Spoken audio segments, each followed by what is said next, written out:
Welcome, everybody. This is Tammy. Thank you for coming on a Tuesday night. I hope those of you who ordered out tonight from the club, we enjoyed our Taco Tuesday. Yes. And our 32-ounce margaritas. So, Dr. Watson, they are ready to go. And I hope everybody had a great Easter vacation or Easter holiday and a happy Passover. And now, Dr. Watson, we can go back to eating cookies. But not for you so far. But when you do come back in person, I will have a plate full of cookies for you. So I don't know if how many people have read the book, Washington's Final Battle, but you know what? Maybe we can get some copies and have Dr. Watson autograph a couple. You never know. You know what? Right, Dr. Watson? Maybe? Yeah, sure, I'd be happy to. Yeah.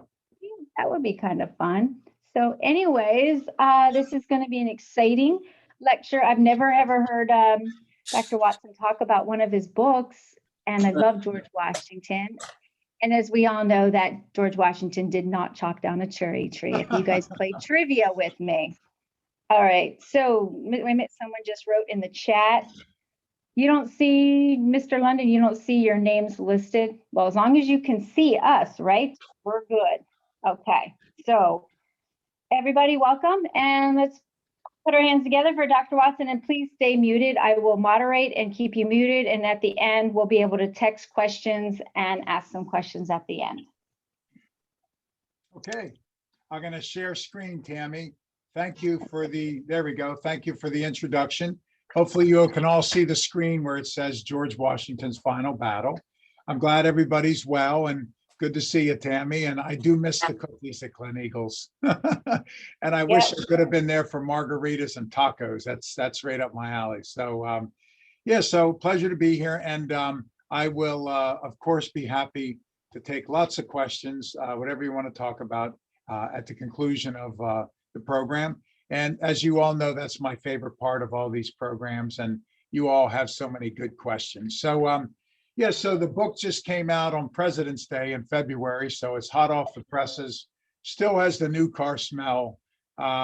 So far, so good for the book. I guess good news and bad news. The bad news is, of course, all the book fairs, the book festivals are canceled or are virtual, so I'm not able to go there to sell the book or talk about it. And all the bookstores have canceled all their book programs. The publisher canceled my speaking tour.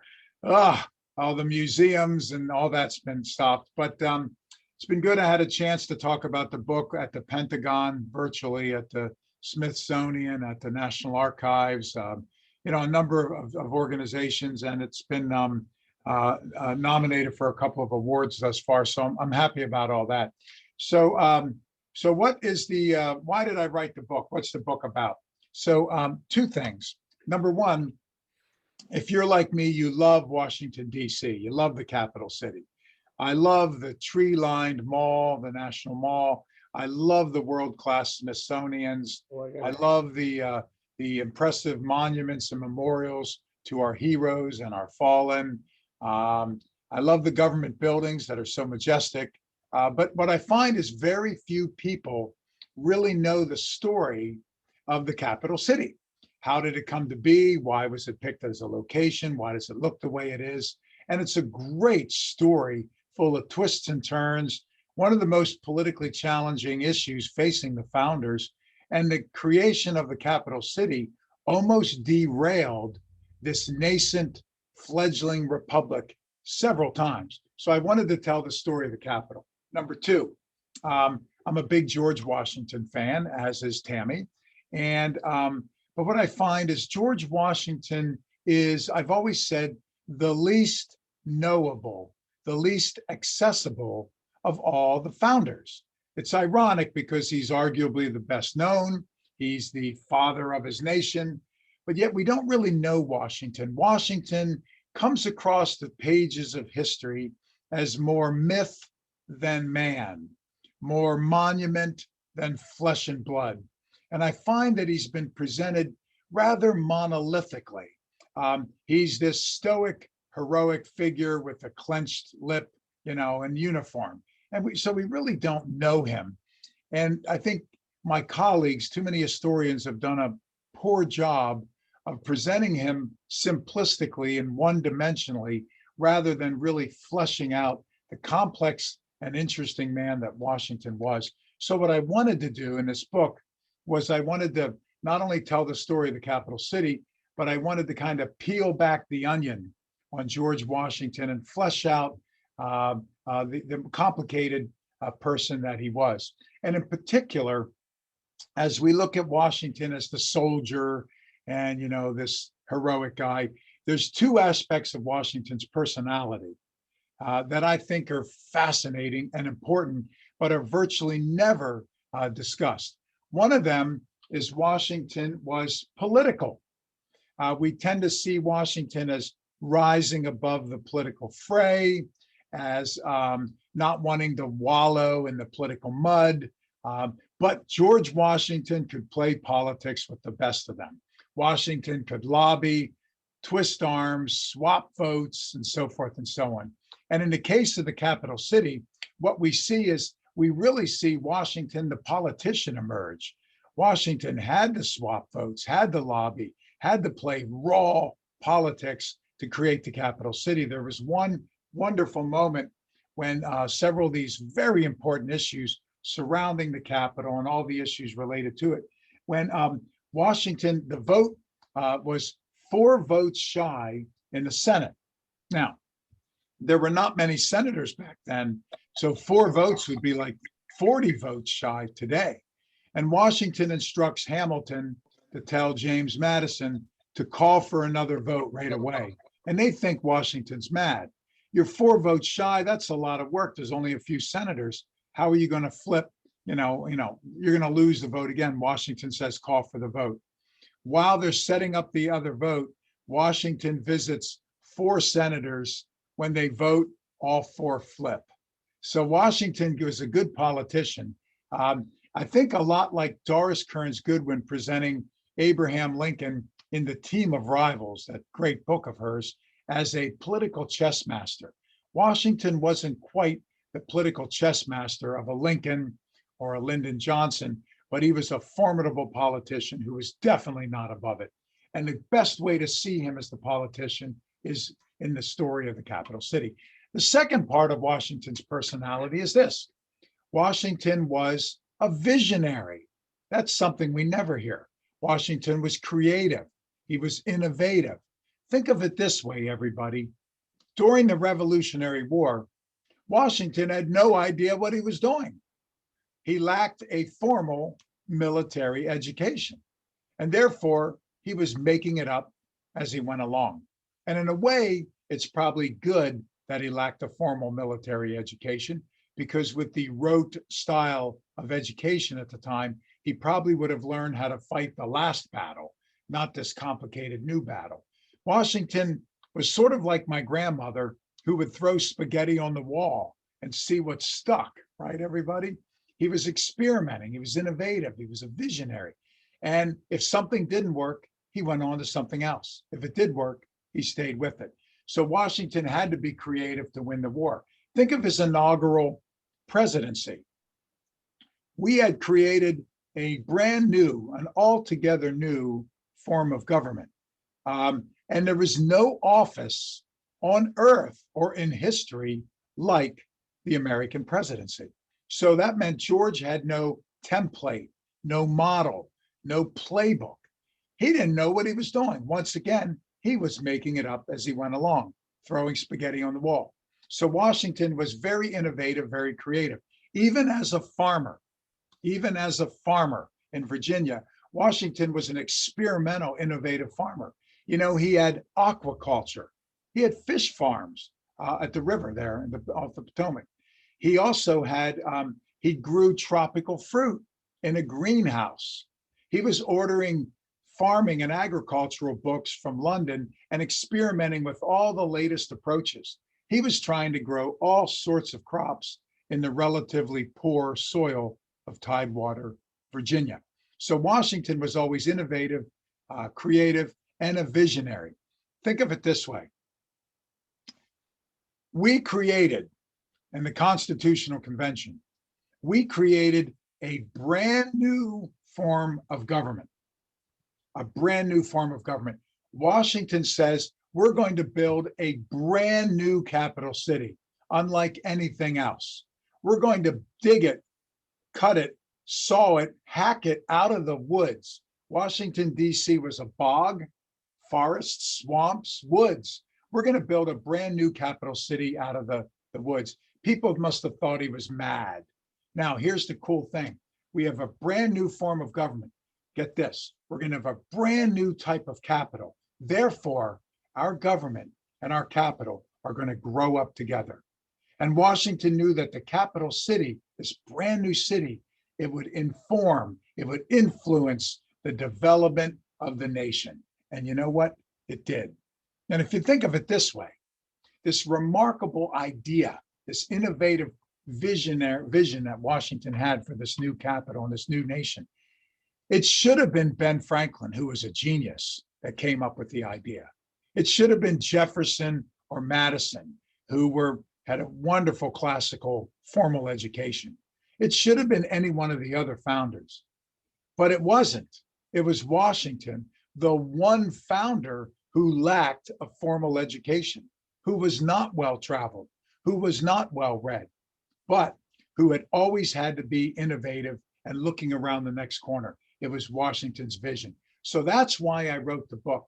And nowhere better do you see Washington, the politician, Washington, the visionary, the innovative Washington, and Washington, the man, not the myth, not the monument. Then, when he was working on building his capital city that would help this fledgling nascent republic to endure. Okay, so that's the purpose behind the book. Now, what we do know about Washington, which Tammy said earlier, there's two things. Whenever I've traveled and lectured about Washington, whether I'm at Mount Vernon or a battlefield or a university or wherever I am, people always say two things. What do they always say, everybody? Did Washington cut down the cherry tree?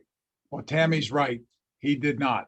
There's an artist's image on the top of the screen. Here's the story. There was a preacher turned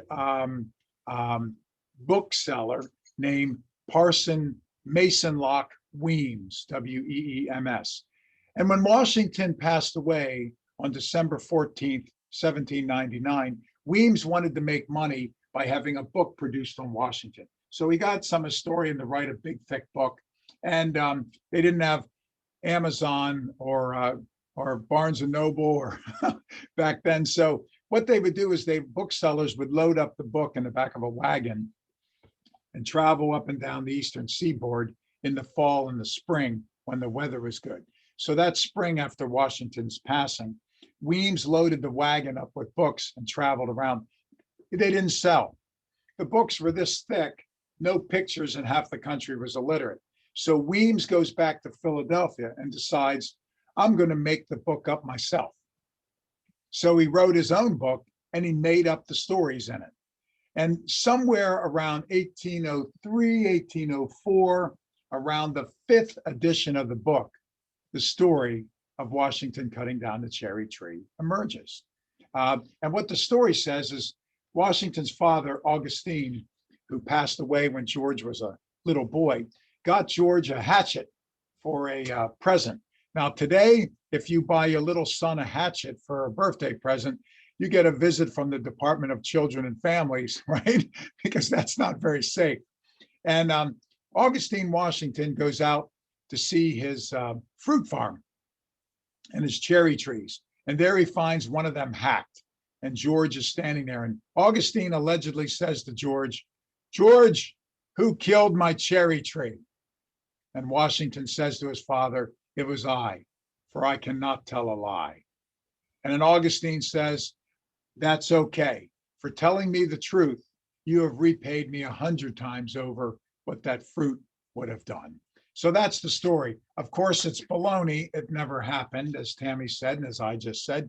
And if Washington, as a little kid, said, Father, I cannot tell a lie, it was I, that would make him a pretty little pretentious and precocious bastard, right, everybody?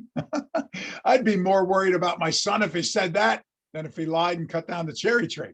So Weems added that to the book. What Weems liked, he always liked those bedtime, story time, moral vignettes, like Aesop's fables, right? A little, the lion and the mouse, or like today, the story of the little engine that knew it could. I think I can, I think I can, I think I can. So he wanted a bedtime moral vignette. So that's why he created the Washington thing. The other story I always hear about Washington is what, everybody? He had wooden teeth, right? Well, he didn't. There, if you look at the bottom of the screen, you can see a pair of Washington's dentures. We know they weren't wooden because, number one, a couple of pair of them survive today. Number two, Washington's letters with his dentist, Dr. John Greenwood, survive. And number three, Washington's requests for new dentures from his London merchant, Robert Cary, C-A-R-Y, survive. So we know Washington's dentures were steel with gold and springs. They had hippopotamus ivory, horse teeth, and human teeth inlaid in them. Ugh, not very comfortable, right? Why the wooden teeth? Washington writes a letter to his dentist saying, my teeth are stained from all the port and wine that I'm drinking, and they look wooden. So Dr. Greenwood writes back and tells Washington how to clean them. So that's what we know about Washington, which is silly. So Washington, at the end of the Revolutionary War, in the years leading up to the Constitutional Convention. So the Revolutionary War ends in 1783. The Constitutional Convention is 1787. Washington is sworn in as president 1789.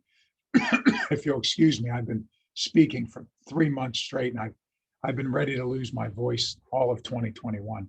So I sound like a frog.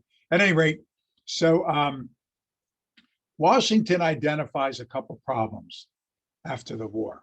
Number one, this government is not going to endure. We had a massive debt. We could not pay our veterans. We could not pay back Europe, who had funded the war. We couldn't do much of anything. We couldn't manage the economy. We couldn't tax. We couldn't field a standing army. So the government was going to collapse. Washington didn't think it would last but a few years. So that's one problem. A second problem, we have no credibility in the eyes of Europe. Europe sees us as a cultural backwater, which we were. If you don't have any credibility with Europe, how are you going to conduct treaties, trade, alliances? So Europe didn't see us as serious. So that's the second problem. The third problem is factionalism and sectionalism. We're already seeing political factions emerge, the Federalists and the Anti-Federalists, and that would eventually become political parties. And these factions were such, just like today, when one side said yes, the other side said no. And instead of having, like today, instead of having an opposition party, we have an obstructionist party that won't do anything. So it was the same thing then. Sectionalism. Washington saw the emergence of the North-South rift. You had sectionalism starting to where the North didn't agree with the South didn't agree with the North. So that's the third problem. He wanted to solve that. So the government wasn't going to last. We had no credibility in the eyes of Europe. We had factions and sections that were tearing us apart.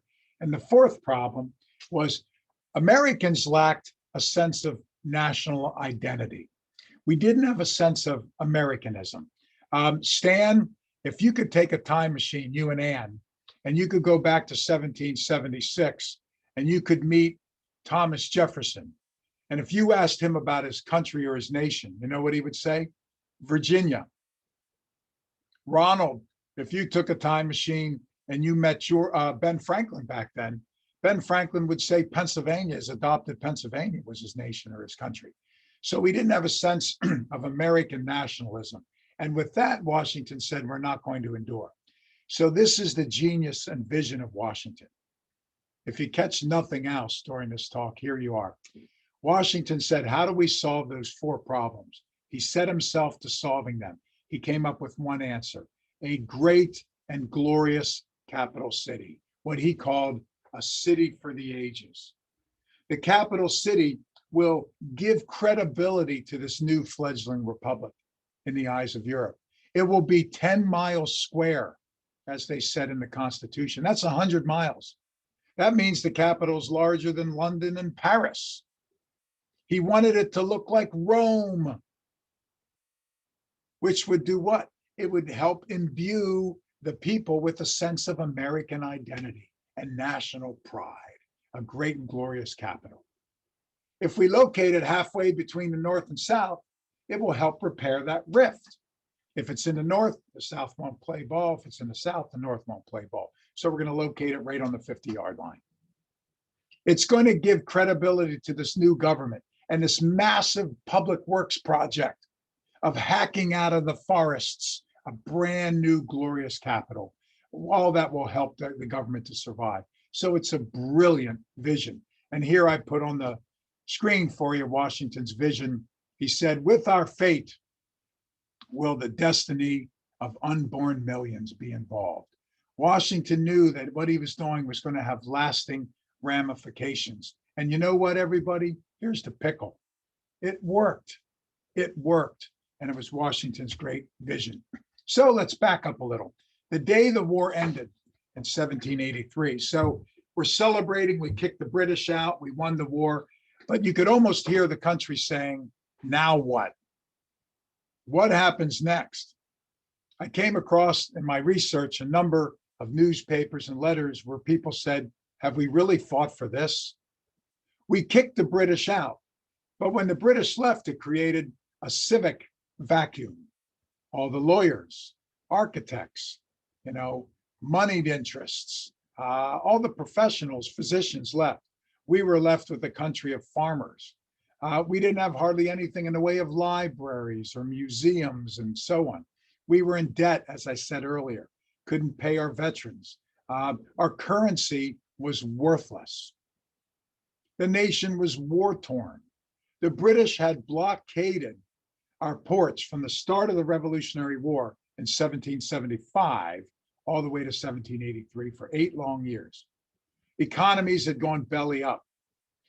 Bridges and barns had been burned or destroyed. Ports had been destroyed. Ships had been destroyed. So when the war ended, we looked like we were ready to collapse. So that's Washington had long looked forward to retirement. As he wrote, under my beloved vine and fig, a biblical reference, he wanted to go back to Mount Vernon. But his work was not done. He realized his nation needed him, and Washington had to come out of retirement to figure out what to do. And that was the project that occupied the last 10 years of his life, building a capital city. And in so doing, Washington built a nation. So he has to come out of retirement to get involved in this project, and it is a Herculean endeavor. Why? Because not only was the country collapsing, but we didn't have a capital city. Think of it this way, everybody. We fought a war. We gained independence, and we didn't even have a permanent seat of the government. We didn't have a capital city. That's no way to start a nation. We went all the way through the war without a permanent capital. We went all the way through the post-war years, 1783 to 87, without a capital. We had a constitutional convention with no permanent capital. When Washington was sworn in on April 30th, 1789 in New York City, it was a temporary place. We still didn't have a capital city. I put on the screen here for you, there were over 30 locations proposed for a capital city, over 30. From Annapolis to New York City, from Trenton to Newburgh, to Baltimore, to all across the country. There were a number of sites. What they wanted was it to be near a water source, like a river, which of course, all of history, you built your villages, your civilization, your water source, because of primitive transportation, primitive communication, and a need for abundant fresh water. So they were looking at the Hudson, they were looking at the Susquehanna, they were looking at the Potomac, and so forth and so on. Now, here's the problem with so many capital cities: parochialism. Everybody wanted their city to be the capital. So Albany was working against New York City, and New York City was working against Albany. And they were both working against Annapolis. And Annapolis was working against Baltimore, and Baltimore was working against Annapolis.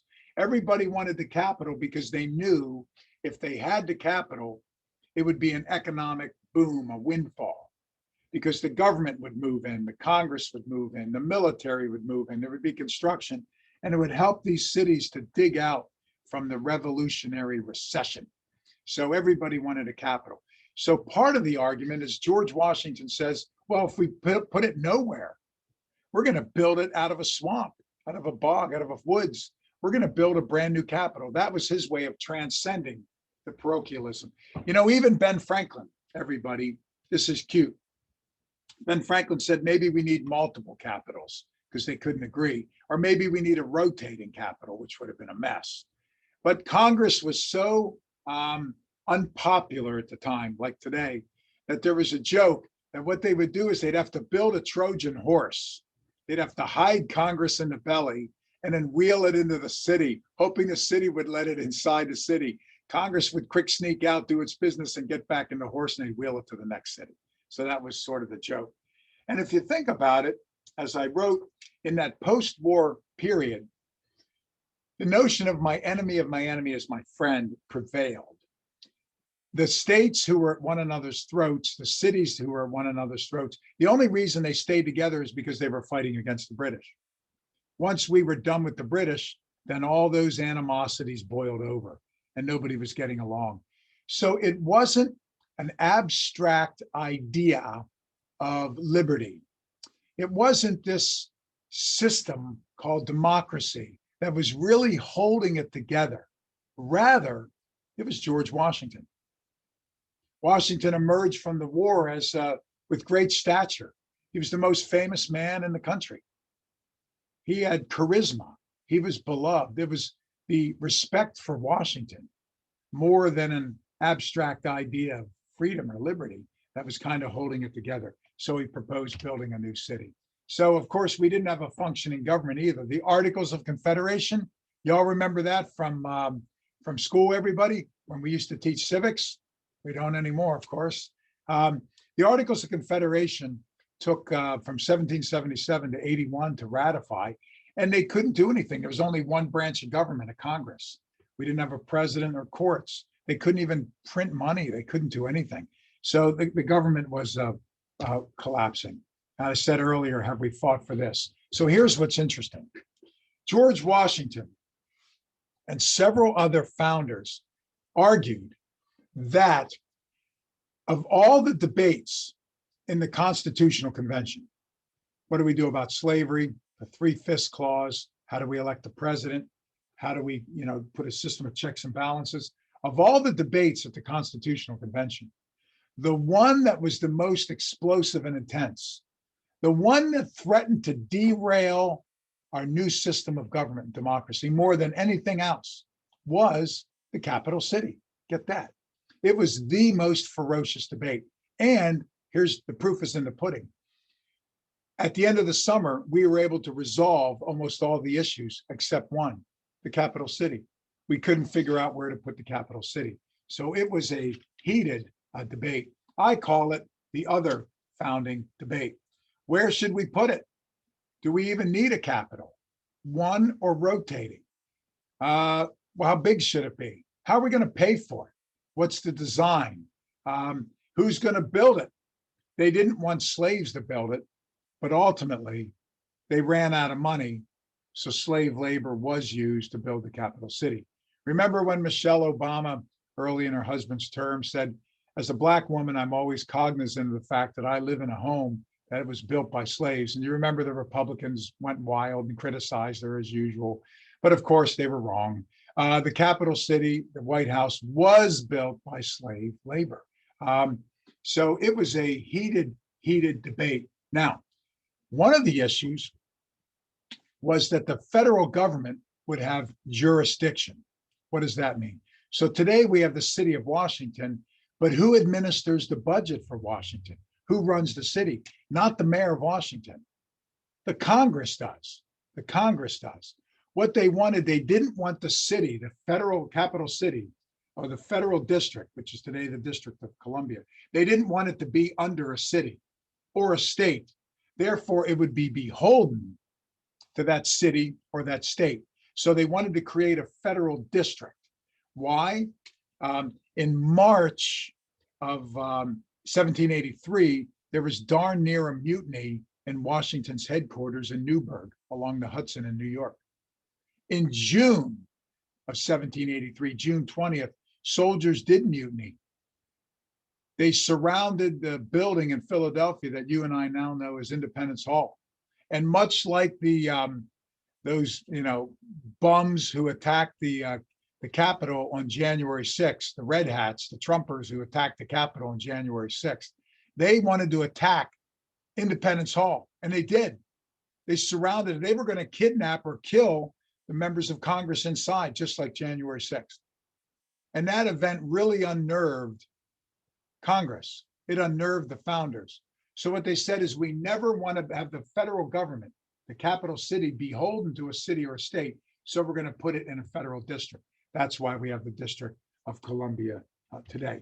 So it would be 10 miles square. That's about the only thing they could agree on during the Constitutional Convention, making it 100 miles, and there would be jurisdiction. But beyond that, they couldn't agree on anything. So we even came out of the Constitutional Convention without a capital city. So when Washington is sworn in, as I said, on April 30th, 1789, he's sworn in New York City. It would be just the interim, the temporary capital. And there you see on the left of the screen, everybody, that's Federal Hall. You've all been to Wall Street, right? Right down the street from the Stock Exchange, right down the street from my favorite spot in New York City, Fraunces Tavern Museum, which is where Washington spent his time, and also near Trinity Church, across the road where Alexander Hamilton and other celebrities are buried. So, and Washington's White House, so to speak, was the Osgood House on Cherry Street, which you can see on the right. The problem was nobody liked New York City. I put a couple of examples here. Here's Thomas Jefferson on New York City. Spring and fall they never have, as far as I can learn. They have 10 months of winter, 2 of summer. Fisher Ames of Massachusetts, who was a hoot. Here's what he said. He longed for the air and company of Springfield after being in New York City. He said, New York City is overrun by hogs, dogs, and garbage. So no one liked New York City. So they didn't know what to do, though. So what they would ultimately do is they made a deal. They made a deal that New York City would be the interim capital for just 1 year. Then Philadelphia would be the capital for 9. And then after 10 years, they'd move it to what is now Washington, D.C. So we'd have 10 years to build out of nothing a new glorious capital city. That was the deal. Why did that deal come to be? Why did they pick Washington? Why does the city look like it did? Because of this. On your screen, I wrote the second most famous dinner party in history. I used to call it the most important dinner party in history, but many years ago, probably 25 years ago, I was telling this story, and a lady in the audience got so mad at me, she started screaming at me. She said the most famous and important dinner party in history is the Last Supper between Jesus and his disciples. So I didn't want to get yelled at anymore. So I now call it the second most important dinner party in history. So here's what it was. You can see from the picture. It was between Thomas Jefferson, James Madison, and Alexander Hamilton, 3 of our most important, if not the 3 most important founders. So what it was the 3 of them met at Jefferson's rented home at 57 Maiden Street on the evening of June 20th, 1790. And they resolved all these contentious issues. 1, where should the capital be? 2, what should it look like? 3, what do we do about the debt we can't pay? 4, the economy, et cetera, et cetera, et cetera. Now, there were basically 2 factions that emerged, the Federalist and the Anti-Federalist factions. The Federalists would today be the Democrats. They wanted a little stronger government, a national government. These were people like George Washington, John Adams, Ben Franklin, John Jay, and the leader of the party, Alexander Hamilton.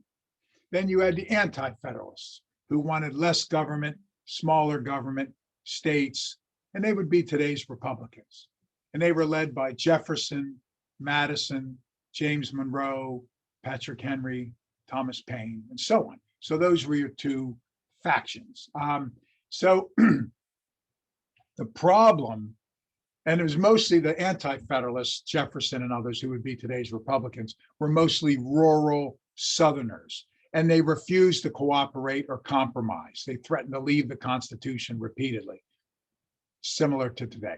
The Federalists were the more northern, more urban, more educated, and so forth. So those were the two factions. Here's the problem for Jefferson and his faction. Whenever Jefferson and Hamilton fought, which was all the time, they couldn't stand one another, Washington always sided with who? Hamilton, because Hamilton was more like Washington's son than his aide or his Treasury Secretary. Jefferson, Secretary of State, Hamilton, Secretary of the Treasury. As they rap in the musical Hamilton, Washington saw Hamilton as his right-hand man. In fact, Hamilton even referred to Washington as the father, and Washington called Hamilton my son. So Washington always sided with Hamilton, which drove Jefferson nuts. And Jefferson and Hamilton were polar opposites. Jefferson lived in the South, Virginia. Hamilton, from the Caribbean, moved to New York, the North. Jefferson was old money, Hamilton new money. Jefferson came from blue blood. Hamilton was illegitimately born in the West Indies. Jefferson was a big slave owner. Hamilton was an abolitionist. Jefferson was really sexist. Hamilton believed in women's equality. Jefferson kind of old school, Hamilton very progressive. So they're polar opposites in that respect. Hamilton wanted a strong federal government and strong president. Jefferson wanted a weak president and virtually no federal government. So here's what happened. The night before the dinner party, June 19th, 1790, Jefferson is waiting to see Washington, and he hears a huge commotion. Washington and Hamilton are having a big fight, and Hamilton walks out. Jefferson wrote, more dejected than I've ever seen him. Jefferson realized there was now a rift between Washington, the father, and his enemy, Hamilton. So Jefferson needed to strike quickly while there was this rift so he could get everything he wanted. So he says to Hamilton, why don't you meet me tomorrow night for dinner? Hamilton agrees. And Jefferson invites his friend and fellow Virginian, James Madison. So it's 2 against 1. They're going to team up. So when they met at Jefferson's house, the first issue was, where do we put the Capitol? Jefferson and Madison said, we in the South want the Capitol in the South. If we don't get it in the South, we'll leave the Constitution. We don't cooperate. We don't negotiate. Not unlike the Republicans today. Then he said, in fact, we don't just want it in the South. We want it in Virginia. To Jefferson and Madison's shock and amazement, Hamilton says, okay. Hamilton wanted it in New York, wanted it in the city. But Hamilton says okay and agrees. They can't believe it. Here's what they didn't know. Washington had already told Hamilton, I've decided where I'm putting the Capitol. In Virginia, on the border of Maryland, right by the Potomac River, where it is today. And what Washington wanted, Washington got. So Hamilton was giving away something that was already decided, and Jefferson and Madison didn't know it. Number 2, what should the Capitol look like, the capital city? Hamilton wanted a grand, glorious, large Capitol. Jefferson, Madison, and the Southern slave owners wanted a small federal town, a couple of acres with 1-story brick buildings. Why? Think of what I always refer to as the politics of architecture, or the architecture of politics. If the capital city is small, with just a couple 1-story brick buildings, with trees and forests between them and a few acres, that makes the federal government weak, which means the states are more powerful, which means the South is more powerful, which means slave owners are more powerful and you'll have slavery.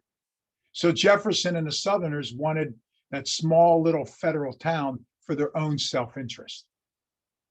So Jefferson and Madison say, we want a little federal town. And Hamilton says, well, okay. They're shocked. So here's what they say.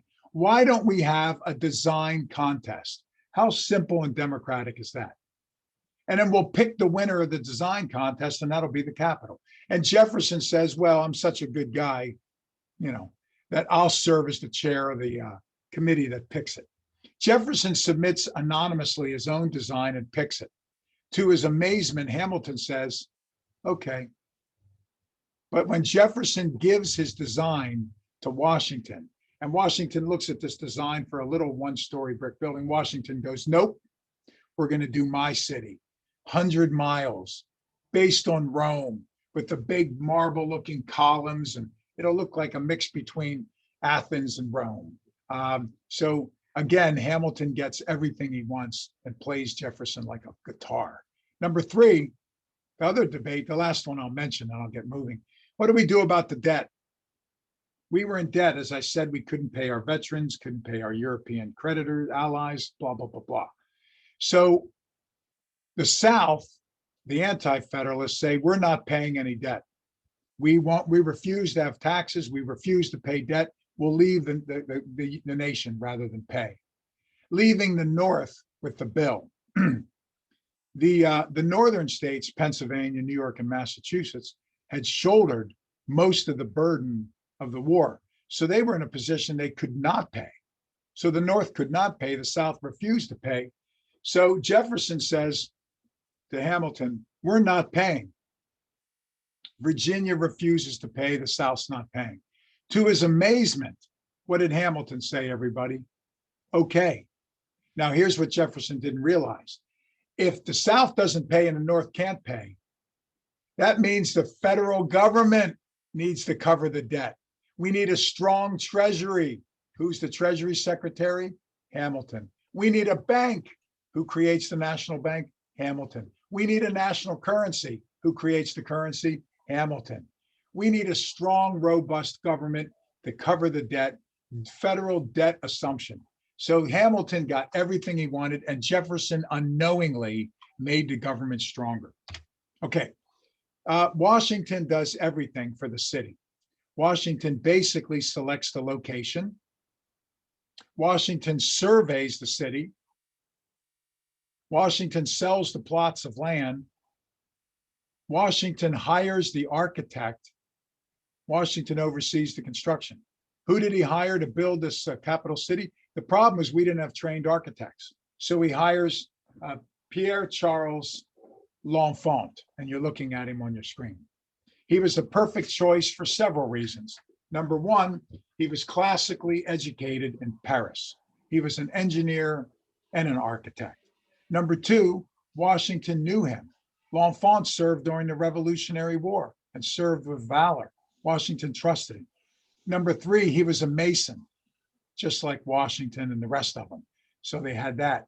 And most importantly, number four, L'Enfant shared Washington's vision for Rome.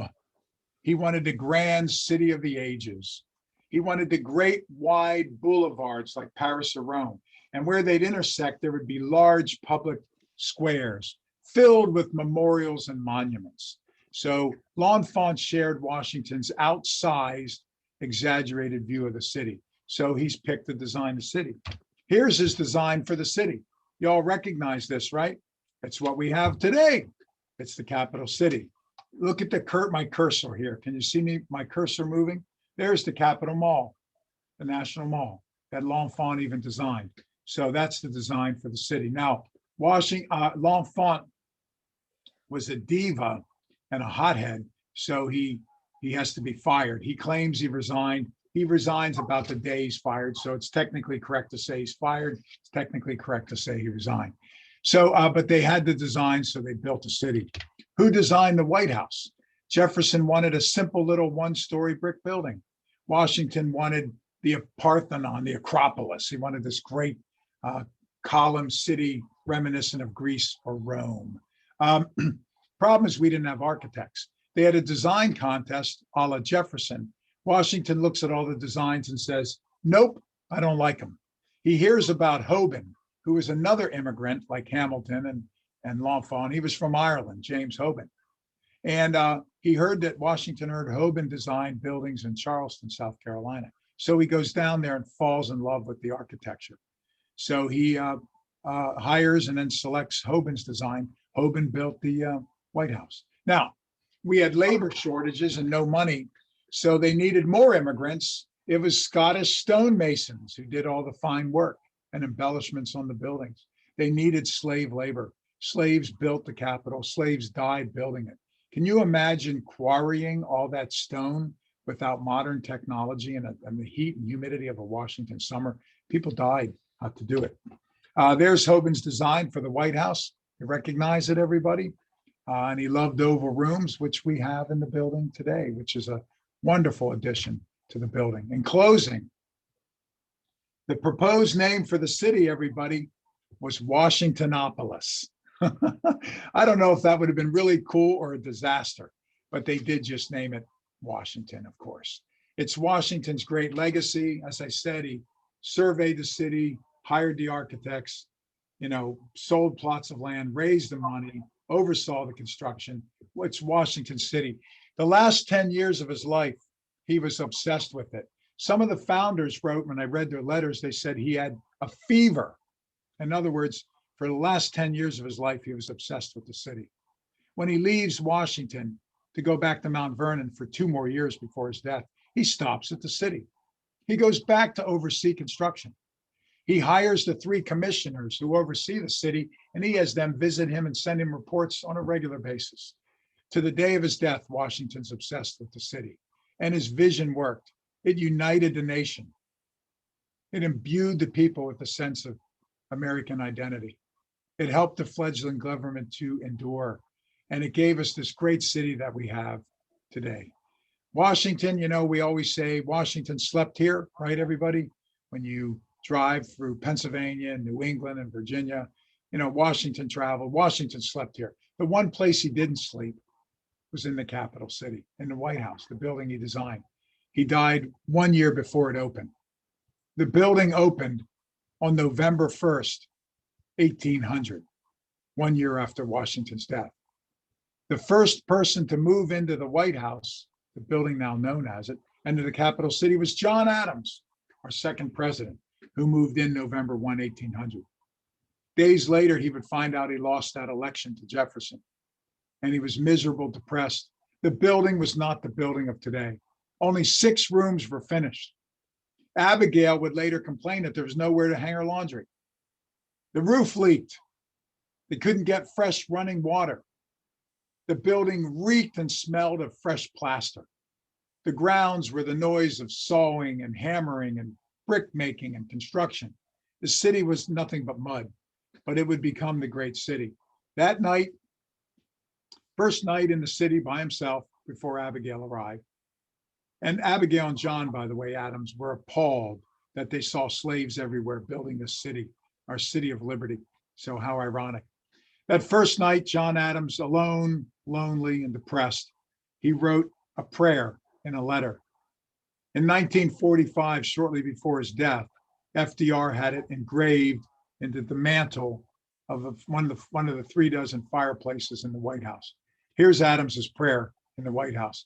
I pray heaven to bestow the best of blessings upon this house and all who shall hereafter reside in it. May none but honorable men ever rule under this roof. Well, we haven't always had that, but there's his prayer. So that was John Adams's first night in the building. And now we have this glorious city, and we have none other than George Washington to thank for it. There's the book that I just wrote about it. So with that, Tammy and everybody, let me take questions. And I defer to all of you how you'd like to do the questions, whether you put them in the chat feature or Tammy unmutes you or whatever you'd like. I defer to you. All right. Well, I just thank you so much. That was very enlightening. Absolutely. So I just wrote in the chat that you guys can write them to me, or you can raise your hand, unmute yourself, since there are several people. So I'm sure there are questions or some people Again, I will probably stop the recording of this while we get the questions going. Okay.